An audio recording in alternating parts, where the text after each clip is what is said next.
বাংলা চলচ্চিত্র বহুবার ঘুরে দাঁড়ানোর স্বপ্ন দেখেছে, আর যে মানুষগুলো এই স্বপ্নকে বয়ে নিয়ে গেছেন তাদের মধ্যে অন্যতম আশরাফ উদ্দিন আহমেদ উজ্জ্বল, যাকে আমরা খুব আদর করে মেগাস্টার উজ্জ্বল বলে ডাকি। আজ তিনি আমার সঙ্গে আছেন, একটু তার কাছ থেকে জানবো বাংলা চলচ্চিত্রের বর্তমান হালচাল এবং সবচেয়ে গুরুত্বপূর্ণ বাংলাদেশ ফিল্ম সিটি নিয়ে ঠিক কী ভাবছে তারা, এবং এই সিনেমা সংশ্লিষ্ট যারা আছে তারা ফিল্ম সিটিটাকে কিভাবে দেখতে চায় সেই বিষয়টাই জানার চেষ্টা করব। উজ্জ্বল ভাই, আপনাকে স্বাগত জানাচ্ছি। শুরুতেই জানতে চাই কেমন আছেন আপনি? আমি ভালো আছি, কিন্তু চলচ্চিত্র শিল্প যেটা নিয়ে আপনি কথা বললেন একটু আগে, সেটার অবস্থা ভালো নেই, খুব সংকটাপন্ন। ঠিক কতটা সংকটাপন্ন? আমাকে যদি জিজ্ঞেস করা হয় তো আমি বাংলাদেশ চলচ্চিত্র শিল্পের সেকেন্ড জেনারেশনের প্রোডাক্ট। কিন্তু 60-এর দশকে খুব বুমিং ছিল, তখন এটা বাংলাদেশ ছিল না, তখন পাকিস্তান ছিল, ইস্ট পাকিস্তান। পরবর্তীতে যে জেনারেশনটা ওই পাকিস্তান এবং বাংলাদেশের মাঝামাঝি জেনারেশন, সেই জেনারেশনের আমি অন্যতম একজন। আমি 1970 সালে 1 জানুয়ারি আমার ছবির মহরত হয়। তখন দেশটা ছিল ইস্ট পাকিস্তান, আর ছবিও রিলিজ হয়েছিল সেই সময়ই। সুভাষ দত্ত পরিচালিত বিনিময় ছবির মাধ্যমে আমি আসি। আর তারপরে 70 দশক, যেটা তখন দেশ স্বাধীন হয়েছে, আমরা বাংলাদেশ হয়েছি। সেই সময় থেকে নিয়ে যে চলচ্চিত্র শিল্প ছিল, যেখানে আমরা তৈরি হয়েছি, যেখানে সিনেমার পর্দা আমাদের জন্ম দিয়েছে, সেখানে আমরা বেড়ে উঠেছি, সেখানে আমাদের প্রতিষ্ঠা হয়েছে। কিন্তু সেই সমস্ত দিন, যেটাকে আপনারা সাংবাদিকরা বলেন কিংবা দর্শকরাও বলেন, যারা সিনিয়র সিনেমা দর্শক, সোনালী যুগ, সেই যুগটা সোনালী এই জন্যই বলা হয় যে সিনেমার পর্দায় তখন রমরমা ভাব ছিল। সিনেমায় তখন যেসব ছবি হতো, সেই সব ছবিগুলো সমস্ত পারিবারিক বিনোদনের প্রধানতম একটা বিনোদন ছিল। ঠিক এই জায়গাটাতে আমরা যদি একটু পিছনে ফিরে তাকাই, আপনাদের সময় দেখলে আমরা একটা আভিজাত্যের ছোঁয়া পাই। এখন কেন সেটা হাহাকারে পরিণত হলো? নানামুখী সমস্যা, যেমন সময়ের সঙ্গে সঙ্গে কালের বিবর্তনে দর্শকের চাহিদা যেমন পরিবর্তন আসে, তেমনি যারা ছবি তৈরি করবেন তাদেরও টেকনোলজি এবং অন্যান্য আনুষঙ্গিক বিষয়েরও অনেক পরিবর্তন হয়ে যায়। আমরা যে যুগে শুরু করেছিলাম সেটাকে আমি বলতে চাই যে অ্যানালগ সিস্টেমের মধ্যে দিয়ে চলচ্চিত্র শিল্প।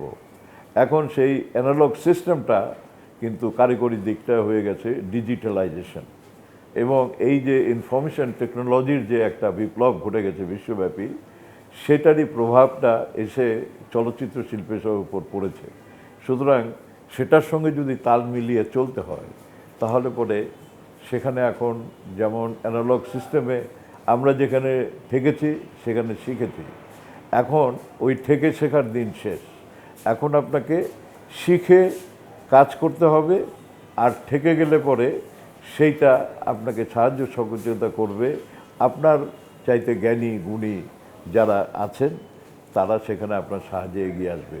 আমি বলতে চাচ্ছি যে আমাদের এই পেশাটা হচ্ছে গুরুবিদ্যা। অ্যানালগ সিস্টেমও ছিল, এখনও আছে, যেমন প্রযুক্তি আছে, কিন্তু প্রযুক্তির ব্যবহারকারী লাগবে তো। হ্যাঁ, প্রযুক্তির ব্যবহারকারী যেমন লাগবে, এই যে আপনি বলছেন আপনারা অ্যানালগ সময়ে ছিলেন, এখন যেহেতু ডিজিটাল প্ল্যাটফর্ম চলে এসেছে এবং ডিজিটাল মাধ্যমে সব কিছু চলছে, বাংলাদেশের চলচ্চিত্র শিল্পটা কতটা ডিজিটাল হতে পেরেছে, আপনারা কতটুকু তাল মেলাতে পারছেন? সম্পূর্ণ যদি আপনি আমাকে জিজ্ঞেস করেন, আমাদের চলচ্চিত্রে যেটা প্রাণ কেন্দ্র এফডিসি, সেখানে আমি বড় একটা 0 দিতে পারবো। কারণ এই চলচ্চিত্র শিল্পকে সরকারিভাবে আমরা যারা, কিংবা আমার পরের জেনারেশন যারা, এখনও যেটা চলচ্চিত্রের আতুর ঘর হচ্ছে এফডিসি, সেই এফডিসিকে ধীরে ধীরে ধীরে ধীরে আজকের যে চলচ্চিত্র শিল্প, যেটা নিয়ে আমরা সোনালী অতীত বলি, কিংবা সামনের দিকে ভবিষ্যতে আমরা যে সব কল্পনা দেখছি, সেটা কিন্তু এর মাধ্যমেই আমাদেরকে আবার নতুন করে গড়ে তুলতে হবে। আমি যেটা বোঝাতে চাইছি যে আমরা যখন শুরু করি তখন কিছু অতি উৎসাহী মানুষ, যারা মঞ্চে নাটক করতেন, যারা রেডিওতে নাটক করতেন, তারা মনে করলেন যে আমাদের দেশে একটা আমরা বাংলা ছবি টবি করতে পারি কি না। এইভাবে মুখোমুখোশ নামে একটা ছবি হলো। পরবর্তীতে দেখা গেল যে অনেক জ্ঞানী গুণী তারা তাদের সেই সমস্ত সুপ্ত যে সমস্ত প্রতিভা সেটাকে বিকশিত করার জন্য একটা এফডিসি তৈরি হলো, যার মাধ্যমে আমরা পেলাম হচ্ছে খানাতুর রহমানের মতো পরিচালক, আমরা পেলাম জহির রায়হানের মতো পরিচালক, আমরা পেলাম এতেজা মুস্তাফিজের মতো পরিচালক, আমরা পেলাম রহমান শবনমের মতো নায়ক নায়িকা, আজিমের মতো নায়ক, খলিলের মতো নায়ক, গোলাম মুস্তফা এবং বিভিন্ন রকমের যারা কৌতুক অভিনেতা, এই সমস্ত খান জৈনুল, আলতাফ হোসেন, আশিস কুমার লোহ, অনেক নাম বলতে গেলে এখন অনেক সময় লাগবে। তো এই যে শিল্পী নেই, এখন আপনার শিল্পী তৈরি হয়নি, আমাদের পরিচালক তৈরি হয়নি, আমাদের সেরকমভাবে কোনো টেকনিক্যাল যে ইকুইপমেন্ট দরকার সহায়ক শক্তি হিসাবে সেগুলো তৈরি হয়নি। এইগুলো যেহেতু তৈরি হয়নি, সেই জন্যই ওই সংকটাপন্ন শব্দটা বললাম। আমি আপনার সঙ্গে যে বিষয়টা নিয়ে একটু গভীরভাবে আলোচনা করতে চাই সেটা হচ্ছে চলচ্চিত্র শিল্পের সঙ্গে যারা সম্পৃক্ত আছে তাদের স্বপ্নের ঠিকানা বাংলাদেশ ফিল্ম সিটি। আমরা জানি যে প্রায় 50 বছরের কাছাকাছি এইটার কাজ শুরু হয় এবং আমি সম্প্রতি সেখানে গিয়ে আসলে আমি যেটা দেখতে পেরেছি যে প্রত্যেকটা ঘর যেগুলো বানানো হয়েছিল শুটিং হাউস নামে, সেগুলোর অবস্থা খুবই নাজেহাল এবং চারিদিকে জঙ্গলে ভরে গেছে, পোকামাকড়ের অনেক উপদ্রব। তো আপনাদের স্বপ্নের জায়গায় কেন এত বেখেয়াল সবার? আমি তো একটু আগে বলেছি যে চলচ্চিত্র শিল্পটা সরকারের নিয়ন্ত্রণাধীন।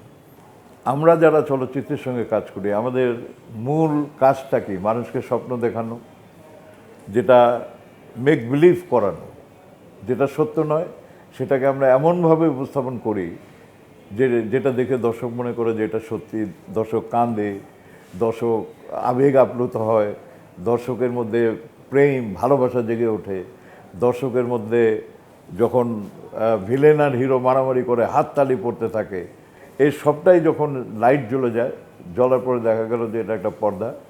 আমরা এখন যেখানে ছিলাম সেই যে মেক বিলিভের ওয়ার্ল্ডে নিয়ে যান যিনি পরিচালক, একটু আগে আমি যেটা বলেছি আপনাকে, এখন এই কল্পনাকে বাস্তবায়িত করার জন্য যে সমস্ত বিষয়গুলি আছে সেটা হচ্ছে লজিস্টিক সাপোর্ট দেওয়ার জন্য আমাদের স্টুডিও দরকার, আমাদের ইকুইপমেন্ট দরকার, আমাদের লাইট দরকার, সাউন্ড দরকার, এডিটিং দরকার, ফটোগ্রাফি দরকার। এই যে সমস্ত নানা জিনিসের যে প্রয়োজন, এই প্রয়োজনীয়তাগুলো প্রথম দিকে প্রত্যেকেই আগ্রহ দেখাতেন এবং সেটাকে বাস্তবায়নও করতেন। আর আপনি যে স্বপ্নের কথা বলছেন, 50 বছর আগে এই স্বপ্নটা যিনি দেখেছিলেন তিনি হচ্ছেন আমাদের শহীদ প্রেসিডেন্ট জিয়াউর রহমান। উনি যেহেতু আমাদের উনি যখন রাষ্ট্র পরিচালনার দায়িত্ব নেন, উনি আমাদের এই দেশের প্রত্যেকটা ক্ষেত্রকে উনি চিন্তা করতেন যে এটাকে কী করে উন্নয়ন করা যায়। অর্থনীতি বলেন, রাজনীতি বলেন, সমাজনীতি বলেন, সংস্কৃতি বলেন, চলচ্চিত্র বলেন, এই সব কিছুই উনি কল্পনায় দেখতেন এবং বাস্তবায়ন করার জন্য সত্যিকার অর্থে উনি সেখানে কর্মকাণ্ড করতেন। সেইভাবেই চলচ্চিত্রের আজকে যেটা আপনারা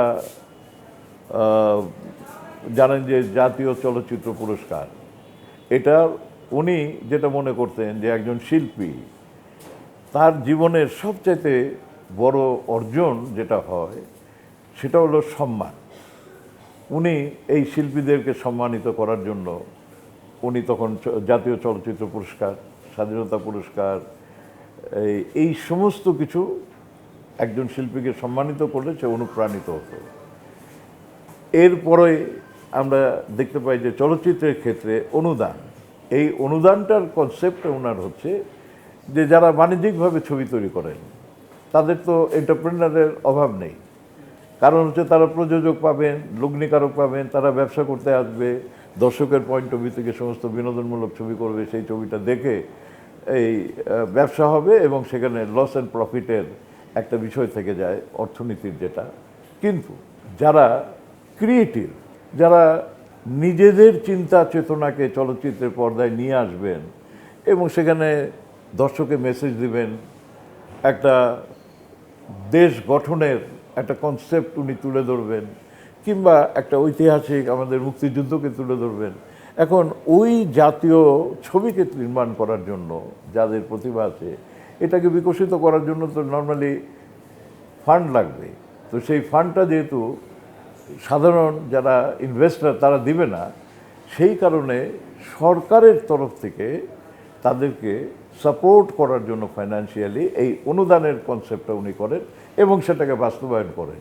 আপনি যদি সেই সময়ের ছবিগুলি দেখেন, অনুদানের যেগুলো যাদেরকে দিয়েছেন, কিংবা যে সমস্ত ছবিগুলোকে জাতীয় পুরস্কার দিয়েছেন, সেই সব ছবিগুলোর দিকে তাকিয়ে দেখলে দেখবেন যে যথার্থই ওনার ওই কল্পনাগুলোকে বাস্তবায়ন করেছেন। এবং যে প্রসঙ্গে আপনি আমাকে প্রশ্ন করেছিলেন, আমি এখানেই আপনাকে একটু বলতে চাই, এই যে উনি যে বিষয়গুলো শুরু করেছেন সেগুলোর খুব ভালো এক্সিকিউট হচ্ছে, আমরা দেখছি প্রতি বছর অনুদান দেওয়া হচ্ছে, শিল্পীদের সম্মানিত করা হচ্ছে। তাহলে ওনার সঙ্গে যে শিল্পীদের এবং চলচ্চিত্রকর্মীদের সবচেয়ে বড় স্বপ্নের যে জায়গা, সেইটা কেন এত অবহেলায়? এইটা ব্যাপার হচ্ছে যে দেখেন, সরকার পরিচালনা করে রাজনৈতিক দল, এবং রাজনৈতিক দল হচ্ছে যেভাবে পরিচালনা করবেন, আনুষঙ্গিক যে সমস্ত প্রশাসনিক লোকজন থাকবে তারা সেইভাবে সেটাকে বাস্তবায়ন করবে। তো আমাদের সরকার যদি না চায় তাহলে পরে তো কোনো কাজই হবে না, এবং সেটা সুন্দরভাবে হবে না, আংশিক হতে পারে, কিন্তু সত্যিকার অর্থে বাস্তবায়ন হবে না এবং হয়ওনি অতীতে। তো সেই সমালোচনায় আমরা না গিয়ে আমি যেটাকে বলতে চাইছি যে এই সমস্ত কিছু করার পেছনে সরকারের একটা তাগিদ থাকতে হবে, ব্যক্তি বিশেষের না। আর যারা অংশীজন, যারা চলচ্চিত্রের সঙ্গে সম্পৃক্ত, প্রযোজক, পরিচালক, শিল্পী, কলা কুশলী, সবাই সম্মিলিতভাবে তাদের প্রয়োজনটাকে সরকারের কাছে তুলে ধরতে হবে, যেন সরকার সেটার নিরিখে পলিসি তৈরি করতে পারেন এবং বাস্তবায়ন করার জন্য সহযোগিতা করতে পারেন। সেই জিনিসটার একটা গ্যাপ তৈরি হয়ে গেছে। যে গ্যাপটা কোথা থেকে শুরু হয়েছে, অ্যানালগ সিস্টেম থেকে যখন আমি ডিজিটালাইজেশনে ট্রান্সফর্ম হচ্ছে টেকনোলজি, সেই সময়ে একটা শূন্যতা তৈরি হচ্ছে। কারণ হলো যে ওই ফিল আপ করার জন্য আমাদের সেই রিসোর্সটা ফিল্ম সেক্টরে ছিল না। আগেই বলেছি যে অ্যানালগ সিস্টেমে যেখানে ঠেকেছে সেখানে শিখেছে। আর এখন আপনাকে যদি কিছু করতে হয় চলচ্চিত্রে, এখন টেবিলের উপরে, এডিটিং টেবিলে আমরা প্রায় 60% ছবি ওখানেই তৈরি হয়ে যায়। আপনি মনে করেন সফটওয়্যারের হেল্প নেওয়া হচ্ছে, আপনার বিভিন্ন রকমের টেকনিক্যাল যে সমস্ত সুযোগ সুবিধাগুলো আছে, গ্রিন স্ক্রিনের এগেন্সটে আপনি এটা শ্যুট করে এডিটিং টেবিলে সেখানে আপনি ব্যাকগ্রাউন্ড তৈরি করছেন, পারফরমেন্স করছেন, নানান রকমের সুযোগ সুবিধা তৈরি হয়েছে। আর এখন যেটা সামনের দিকে এআই, এটা তো আরও সেই বিষয়টাকে আরও উন্নত সংস্করণ। তো এই জিনিসগুলোর সঙ্গে সম্পৃক্ত হওয়ার জন্য এখন যে ইয়াঙ্গার জেনারেশন, আমাদের যে বর্তমান জেনারেশন, সেই জেনারেশনকে ট্রেনিং দিতে হবে, তাদেরকে সুযোগ সুবিধা করে দিতে হবে, তাদেরকে ব্যবহার করতে হবে, এবং এই ব্যবহার করার জন্য যে টিম এবং কেন্দ্রবিন্দু, যেটা সরকারের প্রধান চলচ্চিত্র কেন্দ্রবিন্দু এফডিসিতে, সেইভাবে এখন সংস্কার করতে হবে। এবং সেই সংস্কার করার জন্য যে ধরনের ম্যানেজমেন্ট করা দরকার, সেই ম্যানেজমেন্টটা অনুপস্থিত বিধায় আপনার ওই কথার পেছনে ফিরে যায়। এই যে একজন ভিশনারি আমাদের দেশের প্রেসিডেন্ট শহীদ জিয়াউর রহমান যিনি ছিলেন, তিনি ভিশনারি ছিলেন। 50 বছর আগে উনি স্বপ্ন দেখেছেন যে হলিউড, সেখানে শুধু চলচ্চিত্র নির্মাণের জন্য এরকম ব্যাপার আছে। ইভেন আমাদের পার্শ্ববর্তী দেশে তখনও ফিল্ম সিটি বলে অনেক কিছু আমরা শুনতাম, জানতাম। উনার এই ভিশনে তখন মনে করলো যে আচ্ছা ঠিক আছে, আমি যেটা করতে পারি, একটা আমি জায়গা দিয়ে যাই। জায়গা দিয়ে দিয়েছেন উনি। এখন জায়গাটা দেওয়ার পরে ওইটা তৈরি করার দায়িত্ব যাদের উপরে বর্তায়, সেই দায়িত্বটা কেউ পালন করেনি গত 50 বছরে। যার ফলে এটা শুধু ওই একটা জমি রয়ে গেছে, আলোচনায় রয়ে গেছে যে ফিল্ম সিটি নাম পরিবর্তন, ওটা জিয়া ফিল্ম সিটি ছিল, সেটা বাংলাদেশ ফিল্ম সিটি হয়ে গেছে। এই সমস্ত নানান ধরনের যে বিষয়গুলি সাথে আপনি কোনোভাবেই যারা অংশীজন, চলচ্চিত্রের সঙ্গে যারা সম্পৃক্ত, যে সমস্ত নেতৃত্ব যারা দিয়েছেন, তারা কিন্তু সরকারকে এই ব্রিজ করতে পারে নাই, কানেক্টিভিটি করতে পারে নাই দীর্ঘ 50 বছরও, যে এই ফিল্ম সিটির যে কনসেপ্টটা, এটাকে আমরা কি করে ব্যবহার করতে পারি, এটা ব্যবহার করতে গেলে পরে, ডেভেলপ করতে গেলে পরে কিভাবে আমাদের প্ল্যান প্রোগ্রাম করতে হবে এবং বাস্তবায়ন করতে হবে, এই জিনিসগুলো সর্বত্রই একটা গ্যাপ তৈরি হয়ে গেছে। যদি ফিল্ম সিটিটা পূর্ণাঙ্গ রূপ পেত এবং আমাদের চলচ্চিত্রকর্মী যারা আছে তারা যদি ফিল্ম সিটিমুখী হতো, তাহলে আপনার কি মনে হয় যে আসলে একজন নির্মাতার জায়গা থেকে বা একজন অভিনয় শিল্পীর জায়গা থেকে বা চলচ্চিত্রকর্মী তার যে জায়গা থেকে হোক না কেন, তারা আসলে কতটা লাভবান হতে পারতো? লাভবান শুধু না হয়, এখানে তো লাভ ক্ষতির বিষয় না, এটা হচ্ছে একটা সুযোগ সুবিধা তৈরি হতো প্রজন্মের পর প্রজন্ম, যারা মেধাবী, যারা চলচ্চিত্র নির্মাণ করার জন্য তাদের প্রতিভা আছে, সেই প্রতিভাবান যারা লোকজন থাকতো তাদের জন্য এই সুযোগ সুবিধাগুলো তাদের প্রতিভাকে বিকশিত করার জন্য। আমি যে কথাটা শুরুতে বলছি বারবার করে, যে এফডিসি হলো সুতিকাগা, তখন তো এফডিসি এরকম এফডিসি ছিল না, ছোট্ট একটা ফ্লোর ছিল। সেই জিনিসগুলো যখন ধীরে ধীরে ধীরে ধীরে বেড়ে উঠেছে, সেই বেড়ে ওঠাটার মাধ্যমে আজকে চলচ্চিত্র একটা বিশাল আকার, বিশাল অবস্থান তারা নিয়েছে।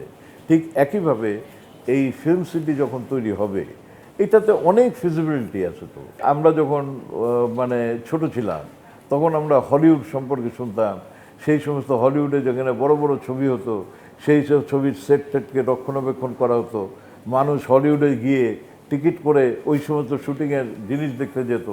তো ঠিক একইভাবে যখন আপনি একটা ফিল্ম সিটি করবেন, সেই ফিল্ম সিটি এমনভাবে তৈরি হবে, সেখানে একটা হেলিপ্যাড থাকলো, সেখানে একটা শহর আর্টিফিশিয়ালি তৈরি করা, সেখানে মকআপ এরিয়া, সেখানে নদী, নালা, পাহাড়, পর্বত আর্টিফিশিয়ালি তৈরি করলেন।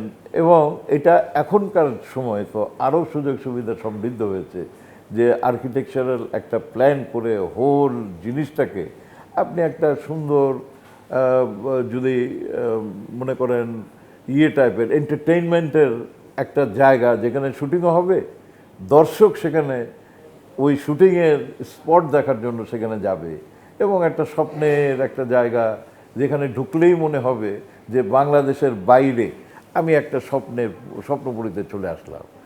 এবং এই সুযোগটাকে ফাইন্যান্সিয়ালি যদি আমাদের দেশে পারমিট নাও হয়, এখন পৃথিবী সব তো এখন আমাদের মুঠোর মধ্যে, আপনি পাবলিক প্রাইভেট পার্টনারশিপ করে, বিদেশ থেকে ফান্ডিং ফাইন্যান্স করে, জয়েন্ট কোলাবোরেশন করে এই সমস্ত জায়গা তো ডেভেলপ করার এখন কোনো অসুবিধা নাই। আমরা যদি অন্যান্য অনেক কিছু উন্নয়ন করতে পারি, রাস্তাঘাটের উন্নয়ন করছি আমরা, এই যে গাড়ি ঘোড়ার উন্নয়ন করছি, ব্রিজের উন্নয়ন করছি, সুতরাং এই ধরনের বিনোদন একটা সিটি যদি আপনি তৈরি করেন, সেখান থেকে অনেক মানে আপনার রেভিনিউ আসতে পারে, সরকারের রেভিনিউ আসতে পারে, এবং চলচ্চিত্র শিল্পের বর্তমান যে অবস্থা আছে, সেখান থেকে চলচ্চিত্র শিল্প বেরিয়ে সারা পৃথিবীতে বাংলাদেশের চলচ্চিত্র একটা অবস্থান তৈরি করতে পারে। আচ্ছা, একটু আগে আপনি কথা প্রসঙ্গে বলছিলেন যে যদি ফিল্ম সিটিটা তৈরি হতো, এবং যেটার যাত্রা 50 বছর আগে শুরু হয়েছিল, সেটা এখনও আপনাদের স্বপ্নের মধ্যেই রাখতে হচ্ছে। যদি হতো তাহলে কি হতো, কিভাবে এটা ডেভেলপ করতো, কিভাবে আমরা লাভবান হতাম, কিভাবে মানুষ সেই জায়গাটা আগ্রহের সঙ্গে দেখতো। কিন্তু যদি ঠিক এই মুহূর্তে আপনার কাছে জানতে চাই যে এই অবস্থানে থেকে এখনও কি স্বপ্ন দেখেন যে ফিল্ম সিটি একদিন পরিপূর্ণভাবে হবে? অবশ্যই। এটা তো এখন সহজ বললাম, একটু আগে তো বললাম যে ইনভেস্টরের আগে, হয়তো 50 বছর আগে একটা লোক সেখানে ইনভেস্ট করতে মনে করতো যে এখানে কে দেখতে আসবে, এটা কালিয়াকৈরের মতো একটা জায়গা, ঢাকা শহর থেকে অনেক দূরে। এখন তো সেই সমস্ত মানুষের কনসেপ্ট চেঞ্জ হয়ে গেছে। এখন একটা বিনোদন পার্ক, যেগুলো সেই সব জায়গায় প্রত্যেকে তার পরিবার পরিজন নিয়ে, বাচ্চা কাচ্চা নিয়ে সেই সব জায়গায় বেড়াতে যায়। এখান থেকে 15 কিলোমিটার, 20 কিলোমিটার, 30 কিলোমিটার, 50 কিলোমিটার দূরে গিয়ে সেসব বিনোদন পার্কে যাচ্ছে তো মানুষ। তো ট্যুরিজম যেটা, ইভেন শুধু এখানেই শেষ না, বিদেশে যে শুটিং হয়, লোকেশন শুটিং হয়, আমাদের দেশে যেহেতু আমরা যে সমস্ত ম্যান পাওয়ার, এগুলো একটু লেস এক্সপেন্সিভ আমাদের দেশের লোকজন, এটার দুটো লাভ হইতে পারে। একটা, যদি তারা শুটিং স্পট হিসাবে এসে আমাদের এখানে শুটিং করে, একটা বাইরের প্রযোজক, একটা বাইরের সিনেমার ডিরেক্টর, সেই ক্ষেত্রে লোকাল যে সমস্ত লোকগুলো অ্যাসিস্ট্যান্ট ডিরেক্টর হতে পারে, প্রোডাকশনের লোক হতে পারে, শিল্পী হতে পারে।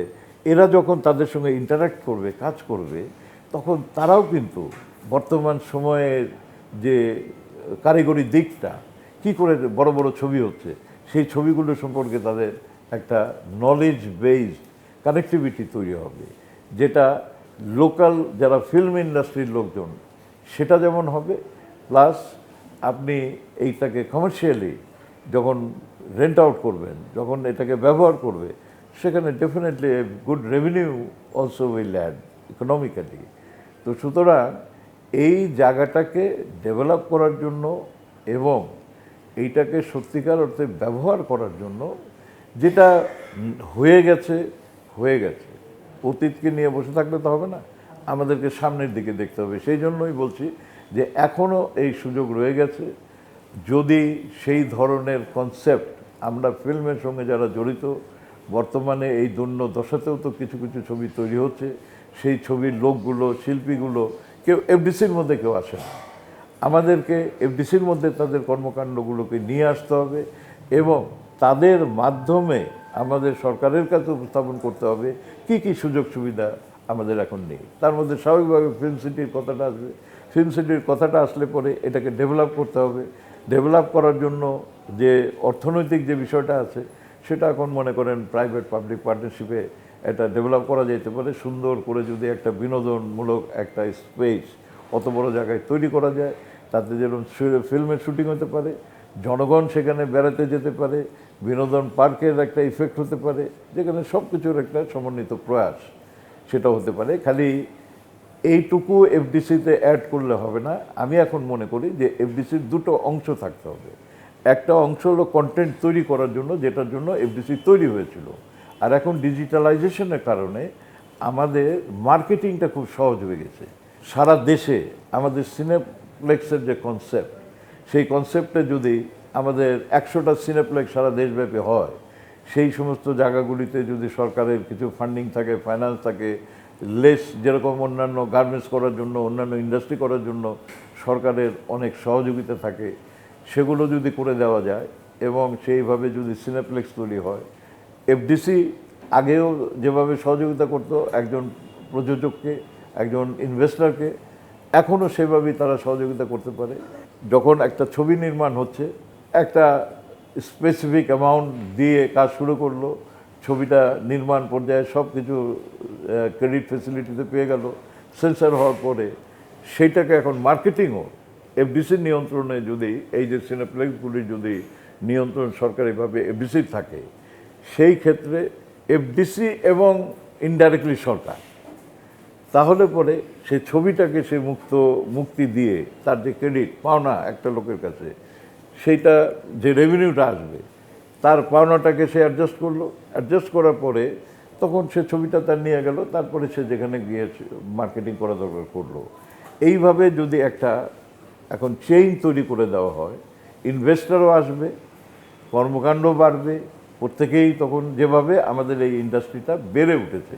যেহেতু আমি নিজে একজন প্রযোজক, আমি নিজে একজন শিল্পী, এবং আমি এফডিসিকে ব্যবহার করেই তো আজকে আমি নায়ক উজ্জ্বল এবং আমার উজ্জ্বল ফিল্মস, এবং আমার অনেক ছবি, বড় বড় ছবি করেছি। যে সব কিছুতে এফডিসির সহযোগিতা ছিল। এখানে কোনো দলীয় বিষয় ছিল না যে কে আওয়ামী লীগ করে, কে বিএনপি করে, কে জাতীয় পার্টি করে। বিষয়টাই হচ্ছে চলচ্চিত্র, সিনেমা ইন্ডাস্ট্রি, এবং সেই সিনেমা ইন্ডাস্ট্রির যারা যারা মেধাবী, যারা যারা এখানে কর্মক্ষম, যাদের এখানে করলে পরে তাদের ব্যক্তিগত স্বার্থ হাসিল হয়েছে, অ্যাজ সাচ বাংলাদেশ চলচ্চিত্র শিল্প একটা সুন্দর ইন্ডাস্ট্রি পেয়েছে। আমরা চাইবো আপনারা যেভাবে স্বপ্ন দেখছেন ফিল্ম সিটি বা পুরো চলচ্চিত্র ইন্ডাস্ট্রি নিয়ে, ঠিক সেভাবে আপনারা কাজ করবেন এবং আপনাদের মাধ্যমেই ফিল্ম সিটি একটা পূর্ণাঙ্গ রূপ পাবে, চলচ্চিত্র তার সেই সোনালি দিনে ফিরে যাবে। আমি যে কারণে আজকে এই অপশান দিয়েছি, আমার সমসাময়িক, আমার আগে, আমার পরে পৃথিবীতেই এখন কেউ নেই, আমরা 2-4 জন আছি। আমার দায়বদ্ধতা থেকেই আমি এই প্রক্রিয়ায় নিজেকে সংযোজন করেছি।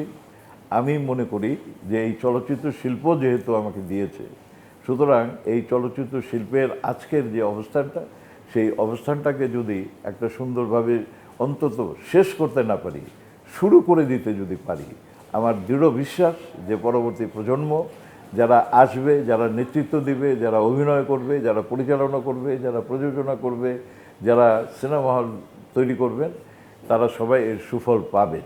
সেই লক্ষ্যেই আমার কাজ, এবং আমি চাই যে আপনারা যারা সাংবাদিকতার সঙ্গে জড়িত, বিশেষ করে বিনোদন সাংবাদিকতা, আপনারা এই জিনিসগুলোকে তুলে ধরেন। সরকার যেন এই জিনিসের প্রতি গুরুত্ব দেন এবং গুরুত্ব দিয়ে এই সমস্ত সমস্যা সংকটের উত্তরণ ঘটান। সেটাই হলো আমার একমাত্র চাওয়া। এখন আমার ব্যক্তিগত কোনো আশা আকাঙ্ক্ষা নতুন করে কিছু তৈরি করার কিছু নেই। আমি চাই চলচ্চিত্র শিল্পটা আবার সে আগের মতো, যেটা আপনারা বলেন সোনালী অতীত, এখন সোনালী অতীত না শুধু, আমি চাই যে একটা বিশ্ব বাজারে বাংলাদেশের চলচ্চিত্র একটা গৌরবময় অধ্যায় হিসেবে বিচরণ করুক।